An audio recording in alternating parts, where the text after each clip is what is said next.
It's only recently, through picking up Counter-Strike Global Offensive and ranking in at a lowly Silver 1, that I've regained perspective on how difficult it is to learn new real-time strategy games, aka RTSs.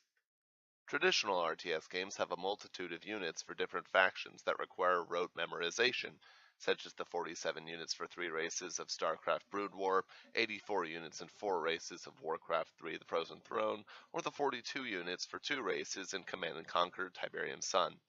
Only after learning about these units do aspiring players begin to learn the importance of production, scouting, map control, managing an economy, build order, and strategy as facets that are evident across all RTS games.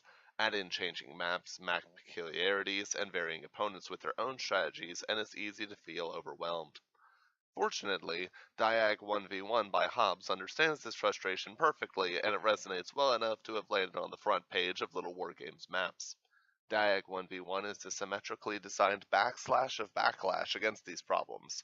The 6 gold mines players are armed with both maintain a continuously high economy without putting the gold mines directly alongside the castle as is common in high economy, zero clutter, or infinite money maps. This means that despite having the economic capabilities of several bases at once, players are eased into an expectation for the pace that their workers will bring in gold.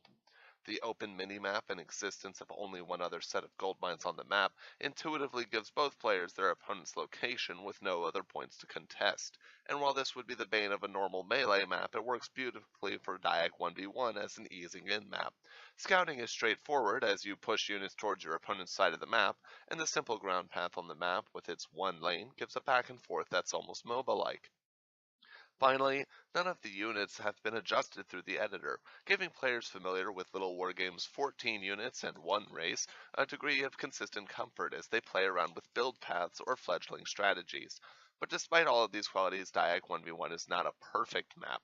The grouped mines will make learning about the spread out single gold mines of normal melee maps more difficult, and the map architecture will be a similar obstacle for players looking for more varied maps in the future.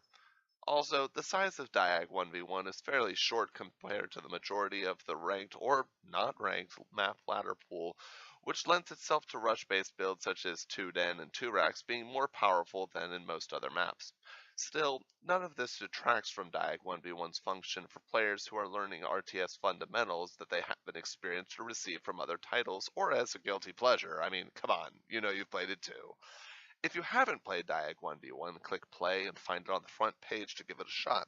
For those of you who want to see how simplicity in RTS games can be reimagined, give Tooth and Tail by Pocket Watch Games a try by clicking the link in the description and joining their Discord. Finally, have a happy new year, and I'll see you in Little Wargame.